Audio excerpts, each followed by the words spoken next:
thinking of moving to Denver, Colorado, or somewhere in the Denver metro area because you need a change of scenery, or you love to ski, or maybe you heard Denver, Colorado is a great place to live, or maybe you're getting a job transfer.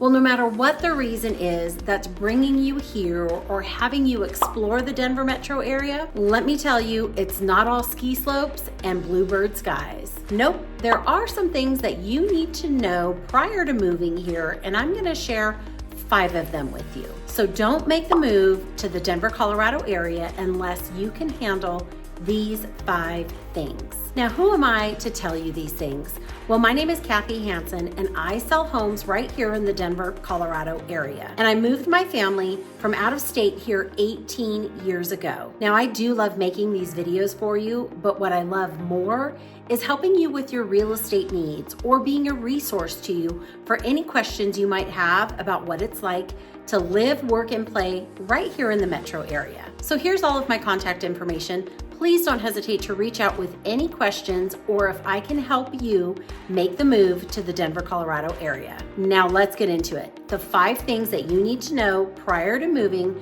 to Denver, Colorado. Number 1 is the cost of living.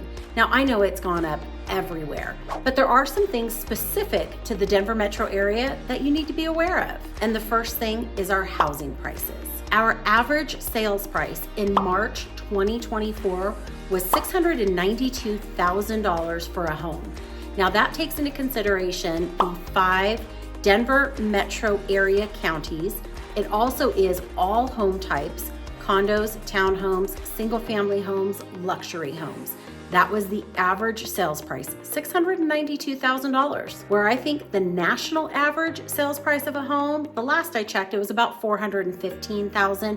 It could have gone up a little bit, but you can see we are way far off from the national average. And the second thing is our insurance costs, property insurance. I think our insurance rates are in one of the highest brackets across the country, and that's due to the fires and hailstorms that we get here kind of regularly. So if you're thinking about moving here, you might want to check insurance rates with your current carrier just to make sure you're staying in your budget. And surprisingly, our property taxes are fairly low from what I hear from people moving here from out of state. Now keep in mind, we do have state income taxes, so that probably offsets it some. Now, if you're looking at new construction homes here in the Denver metro area, expect your property taxes to be a bit higher than if you were looking at resale homes, older, more established neighborhoods, resale homes. Your new construction property taxes could be almost double what an established neighborhood property taxes are. And lastly, our childcare costs. Now, I haven't had my kids in childcare for many, many years. And I have to admit, I was a little shocked when I heard of the cost of childcare these days. It's like a second mortgage almost. So again, just something to check into prior to making the move so that you can make sure you're staying within your budget. And with all honesty, well, Denver isn't a cheap place to live. It's rather expensive. So just brace yourself. Number 2 is you're probably gonna need to buy a new car. Unless you have a 4-wheel drive car already, or an all-wheel drive car works as well. But in our winter months, if all you have is a 2-wheel drive car, well, you're gonna regret it. When it snows, the county is very good about plowing the major streets, the highways, the major arteries. But the neighborhood streets, they very rarely ever get plowed. And that's where you're typically gonna get stuck, is in the neighborhood streets. So without a 4-wheel drive car or an all-wheel drive car, well, you can find yourself stuck in the snow within your own neighborhood. Or you can find yourself stuck at home because you can't get through the snow to get out of your neighborhood. So if you haven't factored in the cost of a new car, a new vehicle, if all you have is a 2-wheel drive, well, make sure you add that to your budget as well. Number 3 is dogs. Now I'm just gonna say it, don't move here unless you like dogs, because we take them everywhere with us. We take them to the grocery store. We take them to school pickup lines. We take them to restaurants. We take them to the breweries. We take our dogs everywhere here in the Denver metro area. And honestly, some people treat their dogs better than they treat their own children. Kidding, kinda, not kidding. So if you aren't into dogs, well then Denver might not be the spot for you. Number 4 is the population growth. So if you're looking for a small town feel, well, again, Denver might not be the spot for you. Now, there are some cities here in the suburbs in the metro area that does feel smaller than some other cities. But overall, the Denver metro area is big. It's big city and it's growing. And along with all of the people come things like traffic. Now, I'm not talking LA, New York, or Chicago traffic, but if you talk to a native, well, they're gonna tell you our traffic is awful because they want it to be like it used to be when the Denver metro area was sort of small town. And the secret is out. Denver's a great place to live. So again, with that population growth, well, you get things like some crime, homelessness, waiting in line at restaurants, having to book your camping spots at the great campgrounds a year in advance, lines at the ski slope. So if you're not into those things, again, Denver might not be the spot for you because we are not getting any smaller. And lastly is the altitude.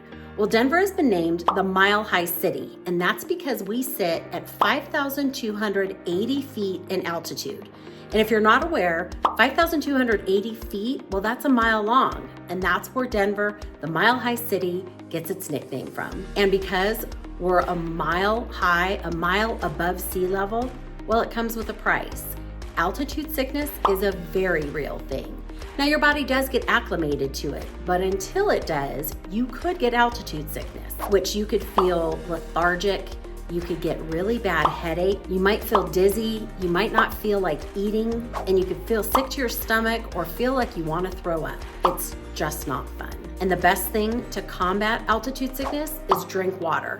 Lots of water, like double the amount of water that you normally drink. And here in the Denver metro area, we take our dogs everywhere and we take our water bottles everywhere. And oxygen is also good to fight altitude sickness. So if you come and you're not feeling well, we'll go to one of the oxygen bars. I guarantee that's going to help you. And then along with the altitude is our dry climate.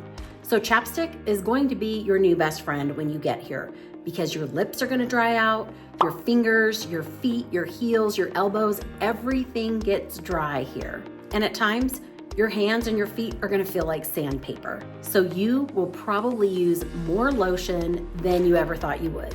And it's just a fact of life here. But again, you also get used to it. So I do believe that the good far outweighs the bad, but you need to know what you're getting into, right? So hopefully I gave you a few things to think about when considering moving to the Denver, Colorado area. And again, I'm Kathy Hansen, a local area realtor, and if I can help answer any questions for you or be a resource for your move and your real estate needs, I would be honored to do that. Now here's all of my contact information once again. It's also going to be in the details section and the comments section below. Now that's all that I have for you today, but I'm going to direct you over here to this next video with more information about what it's like to live, work, and play right here in the Denver metro area. So go check it out. I will see you over on the next video.